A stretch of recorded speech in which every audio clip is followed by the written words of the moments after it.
اگلا سوال غلام نبی ووٹو سے پوچھ رہے ہیں، کیا صحیح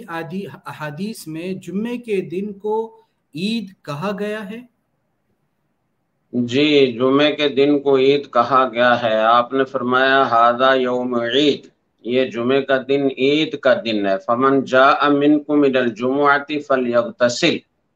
لہذا جو جمعے کے لیے آئے اسے چاہیے کہ وہ غسل کرے۔ وَإِن كَانَ طِيبٌ فَلْيَمَسَّ مِنْهُ، اور اگر اسے خوشبو میسر ہو تو وہ خوشبو بھی لگائے۔ وَعَلَيْكُمْ بِالسِّوَاكِ، اور مسواک کا اہتمام لازم ہے۔ تو عید اس کو کہا گیا ہے، بعض روایات میں اس کو سید الایام بھی کہا گیا ہے، تو عید اس کو کہنا حدیث سے ثابت ہے۔ جی جی جی ٹھیک۔ اگلا سوال مفتی صاحب، ایک آدمی نے قسم کھائی ہے، اس طرح کھائی ہے کہ اگر میں نے دوبارہ فلاں غلط کام کر لیا تو میں یہودی ہوں گا اور یہودیت پر راضی بھی ہوں گا، یعنی اپنے آپ کو اس کام سے روکنے کے لیے اس طرح قسم اٹھا رہا ہے۔ بعد میں اس کے نفس پہ مغلوب آنے کی وجہ سے اس نے وہ کام کر لیا، تو کیا کفر پر راضی نہیں تھا لیکن عادت سے مجبور ہو کر وہ کام کیا، تو کیا یہ شخص کافر ہوا یا نہیں؟ نوٹ، جس وقت وہ اپنی قسم کو توڑ رہا تھا وہ ڈر بھی رہا تھا کہ ایسا نہ ہو کہ میں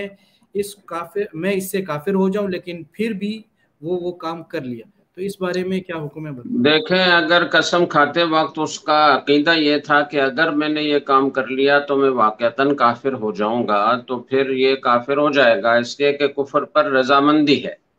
اور رضا بالکفر بھی کفر ہے، اس لیے وہ دائرہ اسلام سے خارج ہو گیا، اور اب اسے تجدید ایمان اور تجدید نکاح ضروری ہے۔ اور اگر قسم کھاتے وقت یہ عقیدہ اور نظریہ نہیں تھا تو پھر یہ قسم ہے، قسم توڑنے پر قسم کا کفارہ ادا کرنا لازم ہے۔ جی جی اگلا سوال عبدالوہاب صاحب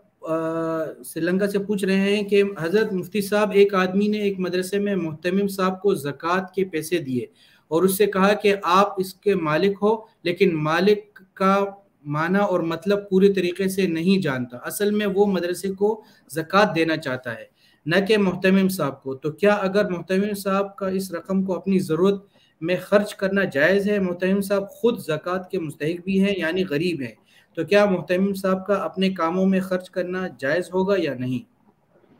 دیکھیں، دینے والے کی نیت پر اور اس کے الفاظ پر اس کا دار و مدار ہے، تو اگر اس نے محتمم صاحب کو دی ہے ذاتی طور پر ان کے مستحق زکوٰۃ ہونے کی بنا پر، تو پھر تو وہ استعمال کر سکتے ہیں، لیکن اگر اس آدمی کا مقصد مدرسے کو زکوٰۃ ادا کرنا تھا، محتمم صاحب کو ذاتی طور پر دینا نہیں تھا، تو پھر محتمم صاحب کے لیے اپنی ذات پر خرچ کرنا جائز نہیں ہوگا، مدرسے میں جمع کرانا ہی لازم ہوگا۔ اب یہ فیصلہ محتمم صاحب کو کرنا ہے کہ دینے والے کا مقصد کیا تھا۔ سہیل سعودی عرب سے پوچھ رہے ہیں کہ حضرت یہ آپ خیریت سے ہیں، اور میرا ایک مسئلہ ہے، یہ ہے کہ میں جب پاکستان میں جاتا ہوں، میں سعودیہ میں اکثر رہتا ہوں لیکن چھٹیوں میں پاکستان جاتا ہوں، 15 دن سے کم ہوتی ہے، تو اس صورت میں نماز قصر پڑھوں گا۔ اگر کوئی بندہ 15 دن یا اس سے کم کے لیے جا رہا ہو، لیکن وہ پاکستانی، جیسے میں پاکستانی ہوں، میں 15 دن سے کم کے لیے جا رہا ہوں، 10-12 دن کے لیے جا رہا ہوں، تو پاکستانی ہونے کی حیثیت سے ظاہر ہے کہ میرا اپنا گھر ہے، والدین ہیں جہاں پر میں جا کر قیام کروں گا، تو پہلے دن سے میں پوری نماز پڑھوں گا یا میں مسافر کے زمرے میں آؤں گا، کیونکہ میرے پکی رہائش جو ہے وہ پاکستان سے باہر ہے کافی ٹائم سے۔ دیکھیں، یہ اس پر مدار ہے کہ آپ نے پاکستان میں جو آپ کا گھر ہے، آپ نے اس کو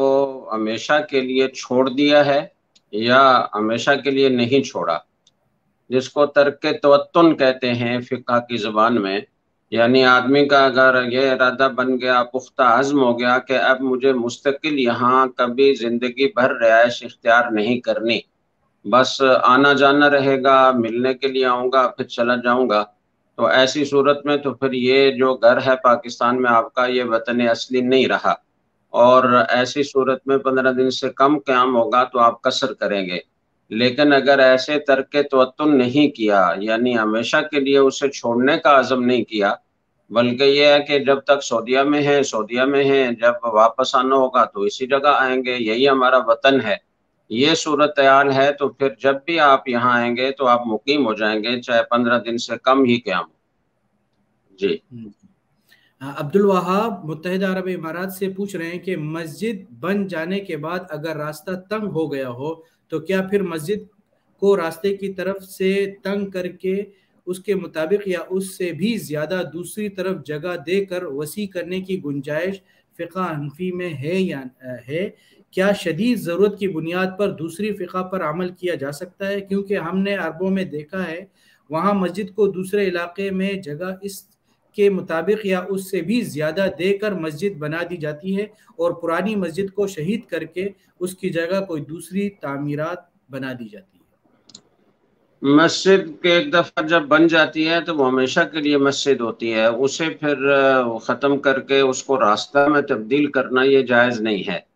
لہذا راستہ تنگ ہے تو اس کی دوسری کوئی صورت اختیار کی جائے، دوسری طرف جو لوگ رہتے ہیں وہ اپنی جگہ راستے کے لیے وقف کریں اور مسجد کو اپنی حالت پر باقی رہنے دیں، ایسا کرنا ضروری ہے۔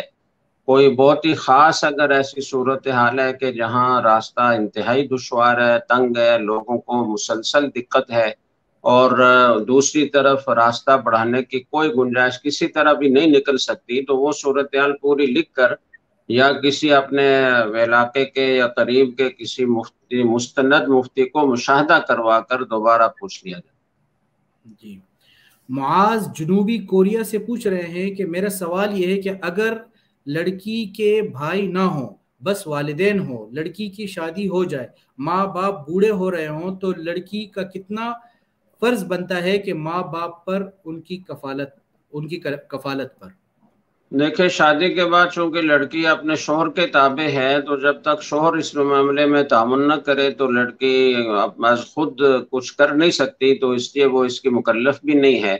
ایسے موقع پر شوہر کو چاہیے کہ وہ اجازت دے دے اور اپنی والدہ کی خدمت کے لیے ان کو اتنا وقت دے کہ جس سے والدہ کی خدمت ہو سکے اور ان کی ضرورتیں پوری ہو سکیں۔ تو اس معاملے میں آپس میں مفاہمت کے ساتھ کوئی صورت اختیار کر لی جائے۔ شرعاً تو یہ حکم ہے کہ اگر شوہر منع کرتا ہے اور وہ سمجھتا ہے کہ یہ ادھر جائے گی تو میرے حقوق ادا نہیں ہوں گے یا بچوں کا مسئلہ ہوگا اور وہ منع کرتا ہے تو پھر شوہر کے تابع ہونے کی وجہ سے اس پر شوہر کی اطاعت ہی لازم ہے، لیکن مفاہمت اختیار کر لی جائے، شوہر بھی اس کے لیے خوش دلی سے ان کو اجازت دے دے تو یہ سب سے بہتر صورت ہے، جس سے آپس کے تعلقات بھی خراب نہ ہوں اور والدہ کو بھی دقت نہ پیش آئے۔ اسما پوچھ رہی ہیں کراچی سے کہ میرا سوال یہ ہے کہ میں میرے پاس تقریباً 8.5 تولہ سونا ہے، میرے شوہر نہ مجھے اسے بیچنے کی اجازت دیتے ہیں اور نہ مجھے زکوٰۃ ادا کرنے کی کچھ رقم دیتے ہیں، میرے کمانے کا کوئی ذریعہ نہیں، کبھی کبھار والدین کی طرف سے تھوڑے پیسے ملتے ہیں ان کو زکوٰۃ میں دے دیتی ہوں، ہماری کئی بار اس سلسلے میں ناراضگی ہوئی ہے، اس نے زیور لاکر میں رکھ دیے ہیں، جب زکوٰۃ کی بات ہوتی ہے تو بول چال مکمل بند کر دیتے ہیں، میں بہت پریشان ہوں، مجھے کوئی حل بتا دیجئے، میری شادی کو 13 سال گزر چکے ہیں اور بمشکل 20,000 زکوٰۃ ادا کی ہے۔ دیکھیں زکوٰۃ تو لازم ہے، اس کا حساب رکھنا بھی لازم ہے، اور جب آپ کو زکوٰۃ ادا کرنے کی استطاعت نہیں ہے، یعنی آپ کے پاس نقدی موجود نہیں ہے، شوہر زیور بیچنے نہیں دیتا، تو پہلے تو شوہر کو سمجھانے کی کوشش کی جائے، خود نہیں سمجھا سکتے تو کسی معتبر آدمی کے ذریعے سے، کسی عالم کے ذریعے سے ان کو سمجھایا جائے کہ یہ تو لازم ہے، اگر آپ اس کے ساتھ تعاون کریں اور اس کو اتنی رقم مہیا کریں جس سے وہ زیور کی زکوٰۃ ادا کر سکے تو یہ سب سے بہتر صورت ہے کہ آپس میں ایک دوسرے کے ساتھ تعاون و تناسر کا ماحول قائم رہے، محبت قائم رہے، رشتے نبھتے رہیں۔ لیکن اگر آپ پیسے نہیں دیتے اس کو تو پھر اس کو زیور بیچنے کی اجازت دیں، یہ آپ پر لازم ہے، آپ اس کی زکوٰۃ کے لیے مانع بن رہے ہیں، رکاوٹ بن رہے ہیں تو آپ کو دنیا آخرت میں اس کا وبال ہوگا۔ اگر شوہر سمجھ جائیں تو بہت اچھی بات ہے، نہیں سمجھتے تو پھر ہر سال اپنے زیور کی قیمت لگوا کر تو وہ زکوٰۃ کا حساب کر کے لکھتے رہیں، اور جب جتنی استطاعت ہوتی جائے تو وہ زکوٰۃ ادا کرتے جائیں، اور آخر عمر تک اگر پوری زکوٰۃ نہ ہو تو وصیت کر جائیں کہ میری میراث میں سے اتنی رقم زکوٰۃ میں ادا کی جائے۔ جی جنوبی کوریا سے معاذ پوچھ رہے ہیں کہ جو اپنی بیوی اور بچوں کو بہت کم خرچ دیتا ہو اور صدقہ زیادہ کرتا ہو، جس شخص کے ہاتھ وہ صدقے کی رقم تقسیم کرتا ہے، اس کے علم میں جب یہ بات آئی تو اس نے متعلقہ آدمی کے صدقے کے پیسے اس کی بیوی اور بچوں کو دے دیے، اس کے علم میں لائے بغیر، یہ عمل درست ہے؟ اس بارے میں رہنمائی فرما دیں۔ درست ہے، اگر واقعتاً ایسا ہے کہ بیوی بچے تنگی میں ہیں اور وہ باہر تو صدقہ کرتا ہے، بیوی بچوں کو بقدر ضرورت نہیں دیتا اور ان کو دقت پیش آتی ہے، تو ایسا کرنے میں کوئی حرج نہیں۔ جی اگلا سوال، اگر پاؤں پر زخم ہو تو احرام کی حالت میں پاؤں پر پٹی باندھنے سے کوئی دم وغیرہ تو لازم نہیں آتا؟ عبداللہ کوہاٹ سے پوچھ رہے ہیں۔ جی، اگر پٹی کے سوا کوئی چارہ نہ ہو، زخم اس نوعیت کا ہو کہ پٹی ہی ضروری ہو، تو اس سے کوئی فرق نہیں پڑتا، پٹی باندھ سکتے ہیں۔ جی سراج پشاور شہر سے پوچھ رہے ہیں، بعض اوقات کسی ویب سائٹ پر کیش بیک کے آفر ہوتی ہے، 2000 یا اس سے زیادہ خریداری پر اگلے آرڈر پہ موجودہ آرڈر کی مالیت 10% ڈسکاؤنٹ لیں، مطلب 2000 پہ 200، 3000 پہ 300 وغیرہ ڈسکاؤنٹ مخصوص مدت کے لیے استعمال کرنا ہوگا، کیا ایسا ڈسکاؤنٹ لینا کسٹمر کو دینا جائز ہے؟ دیکھیں، اگر اس ڈسکاؤنٹ کے لیے یا کوئی بھی رعایت دینے کے لیے یہ لازم ہوتا ہو کہ آپ نے اتنی رقم اکاؤنٹ میں لازمی رکھنی ہے، اسے آپ نکال نہیں سکتے، تو پھر تو یہ جائز نہیں ہے، اس لیے کہ جو کچھ آپ نے اکاؤنٹ میں رکھا ہوا ہے وہ آپ کی طرف سے اس کمپنی ادارے پر قرض ہے، اور وہ اس قرض دینے کی وجہ سے آپ کو نفع دیا جا رہا ہے یا کوئی تحفہ دیا جا رہا ہے، ڈسکاؤنٹ دیا جا رہا ہے، تو یہ قرض پر نفع اٹھانا ہے جو سود کے زمرے میں آتا ہے۔ لیکن اگر ایسی کوئی شرط نہ ہو بلکہ مطلقاً اکاؤنٹ آپ کا ہے، چاہے آپ اس میں پیسے اتنی مدت کے لیے رکھیں نہ رکھیں، اسے ٹرانزیکشن کے لیے استعمال کریں، اور پھر ان کی طرف سے اس طرح کا کوئی ڈسکاؤنٹ دیا جاتا ہے تو یہ ان کی طرف سے تبرع اور احسان ہوگا، جائز ہوگا۔ عبد الحنان چمن سے پوچھ رہے ہیں کہ حمام والے کے ساتھ شراکت کرنا یا حمام کے لیے جگہ کرایہ پر دینا ازروئے شریعت کیسے ہے؟ رہنمائی فرما دیجیے۔ یہ اس پر ہے کہ وہ حمام میں کرے گا کیا، اگر وہ غیر شرعی بال کاٹے گا، داڑھی منڈے گا، تو پھر اس کے ساتھ تعاون کرنا، شراکت کرنا، جگہ مہیا کرنا، ساری چیزیں ناجائز ہیں، تعاون علی الاسم میں۔ اور اگر وہ صرف شرعی بال بناتا ہے اور خط بناتا ہے، غیر شرعی کوئی کام نہیں کرتا، تو جائز ہے۔ صدیق کراچی سے پوچھ رہے ہیں کہ دوران عمرہ طواف کرنے کے بعد بغیر صحیح کے چکر کے مکمل کیے ہوئے احرام کھول دیا، اب کیا کرے؟ دوبارہ پوچھیں، مجھے سمجھ میں نہیں آیا۔ پوچھنا چاہ رہے ہیں کہ دوران عمرہ طواف کرنے کے بعد بغیر صحیح کے چکر مکمل کیے احرام کھول دیا تو اب کیا کرے؟ کھول دیا تو فوراً دوبارہ باندھ دیں تو کچھ نہیں ہے، اور اگر کھول کر سلے ہوئے کپڑے پہن لیے اور ایک دن گزر گیا تو دم لازم ہوگا، 12 گھنٹے گزر گئے تو، اور اگر کم وقت گزرا تو صدقہ لازم ہوگا۔ ٹھیک، اگلا سوال یہ پوچھ رہے ہیں قاسم کراچی سے، مفتی صاحب میرا سوال یہ ہے کہ حضور صلی اللہ علیہ وسلم پر درود و سلام پڑھنے کا حکم، نمبر ایک، ہم جو درود ابراہیمی پڑھتے ہیں یہ صرف درود ہے تو سلام سلام کیسا پڑھے یا اس میں دونوں ہی شامل ہے؟ نمبر دو، ذکر میں کچھ کلمات حضور صلی اللہ علیہ وسلم کو پسند ہے جیسے سبحان اللہ و بحمدی اور والحمدللہ، سبحان اللہ والحمدللہ، اور اللہ کو محبوب یہ کلمات ہیں سبحان اللہ و بحمدی، اور پھر ترمذی میں حدیث نمبر 2457 ہے جس میں درود کے متعلق پوچھا ہے تو فرمایا جاتا ہے کہ تم خیر کا باعث ہوگا، اس پر صحابی نے عرض اپنی دعا کا سارا وقت درود کے لیے مختص کر دیا، تو کون سا ذکر کرنا بہتر ہے اور زیادہ بہتر ہے؟ اس بارے میں رہنمائی فرما دیں۔ دیکھیں، ہر ذکر کے اپنے فضائل ہیں، اس لیے سب کو جمع کرنا چاہیے، کبھی کوئی زیادہ کریں کبھی کوئی زیادہ کریں، تو سب اذکار کے فضائل حاصل کرنے کی کوشش کرنی چاہیے۔ باقی درود شریف سے پہلے اتحیات بھی آپ پڑھتے ہیں تو السلام علیکہ ایھا النبی ورحمۃ اللہ وبرکاتہ، یہ اس میں موجود ہے، تو سلام بھی ہو جاتا ہے اور درود ابراہیمی میں درود بھی ہو جاتا ہے، تو دونوں چیزیں ہو جاتی ہیں۔ باقی درود شریف زیادہ پڑھیں یا سبحان اللہ والحمد للہ پڑھیں یا سبحان اللہ وبحمدہ سبحان اللہ العظیم زیادہ پڑھیں، تو اس میں اپنے اپنے ذوق کی بات ہے، جس کو جتنا، جس چیز کا، یا درود شریف زیادہ پڑھیں تو جس کو جس چیز کا ذوق زیادہ ہو وہ زیادہ پڑھے، اور باقی اذکار کو چھوڑے نہیں بلکہ ان کی بھی کچھ نہ کچھ مقدار ضرور کیا کرے۔ جی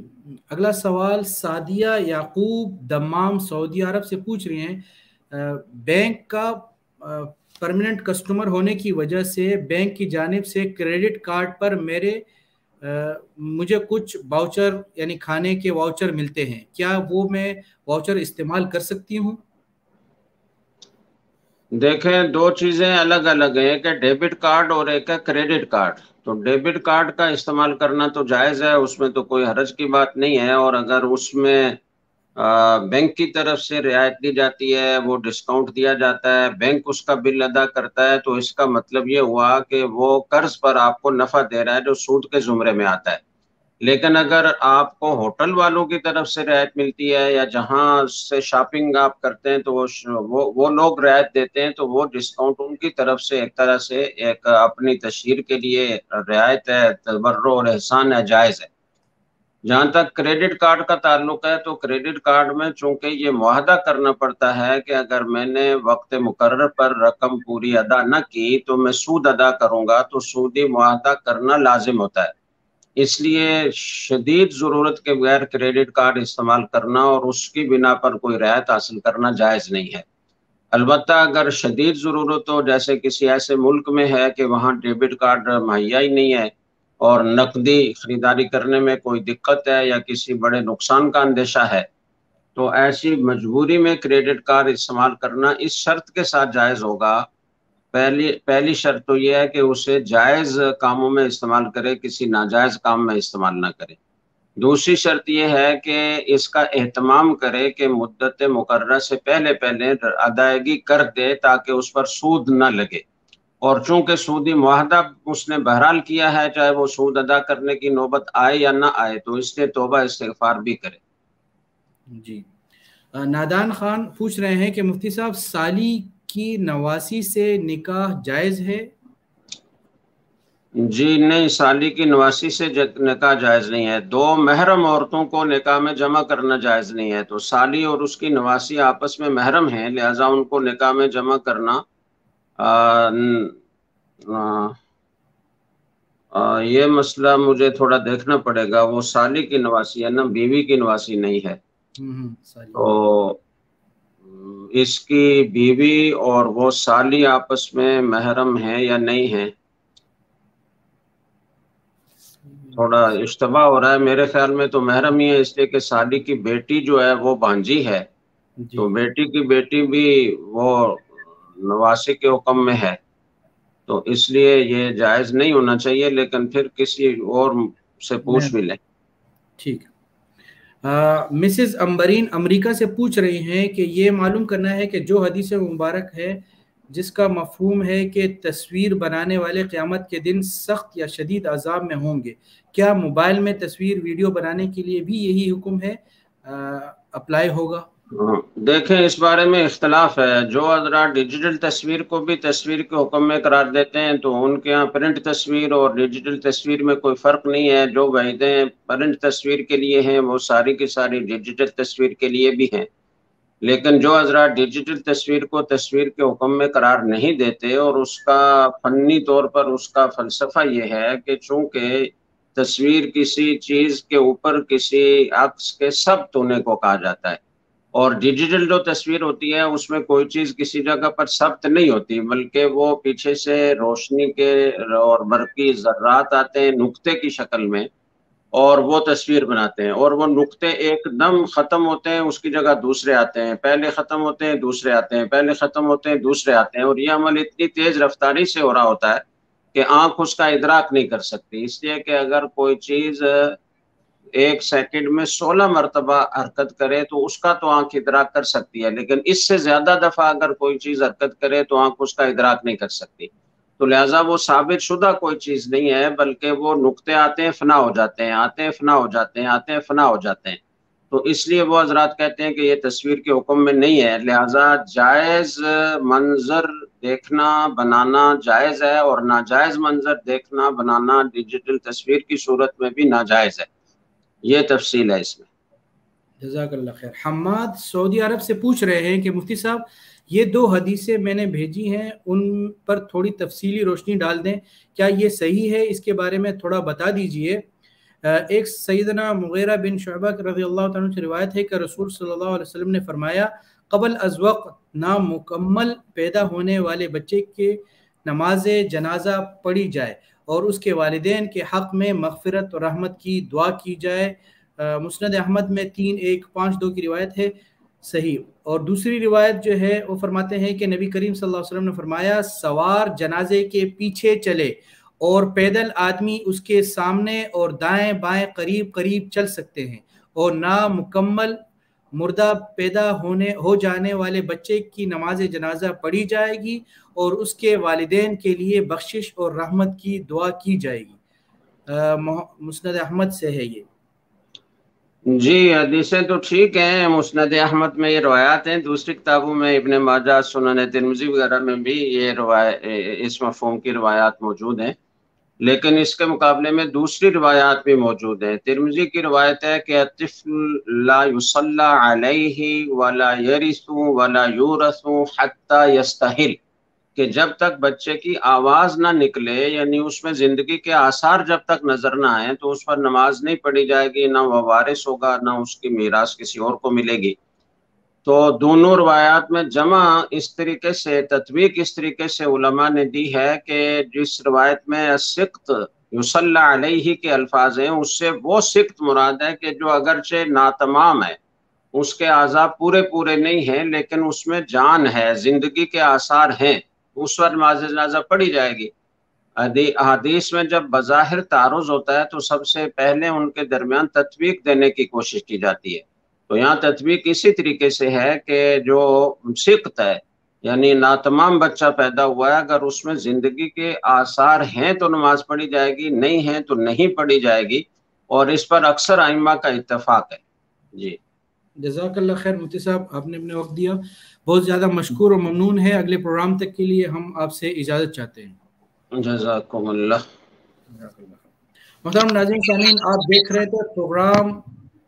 پوچھئے مفتی صاحب سے. یہ تھے ہمارے ساتھ مہمان خصوصی مفتی محمد صاحب، رئیس دارالافتاء جامعۃ الرشید. لائیو موجود تھے، آپ کے سوالات کے جوابات دے رہے تھے جو آپ نے ہمیں ان باکس کیے تھے. آپ اپنے سوالات ہمیں کمنٹس باکس میں ٹائپ کر کے بھیجیے، اپنا نام اور شہر لکھنا مت بھولیے گا. انشاءاللہ آپ کے سوالات کو ہم لائیو لیں گے. ہمارا نمبر بھی، واٹس ایپ نمبر بھی نوٹ فرما لیں، 0300021430.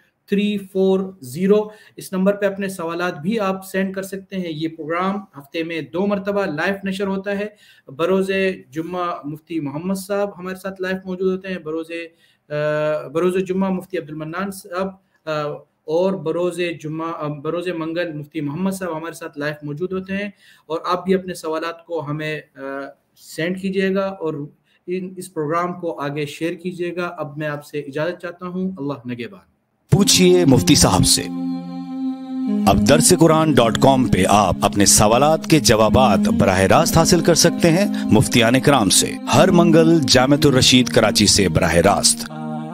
آپ کے سوالات کا جواب دیں گے مفتی محمد صاحب، رئیس دارالافتاء جامعۃ الرشید. اور ہر جمعہ براہ راست آپ کے سوالات کے جواب دیں گے مفتی عبد المنان صاحب، نائب مفتی جامعہ دارالعلوم کراچی. ان پروگرامز میں سوال کرنے کے لیے آپ ان باکس کر سکتے ہیں درسقرآن.com کے فیس بک پیج پہ، یا لائیو پروگرام میں کامنٹ کے ذریعے اپنا سوال بھیج سکتے ہیں. اپنا نام اور شہر ضرور بتائیے گا. www.darsequran.com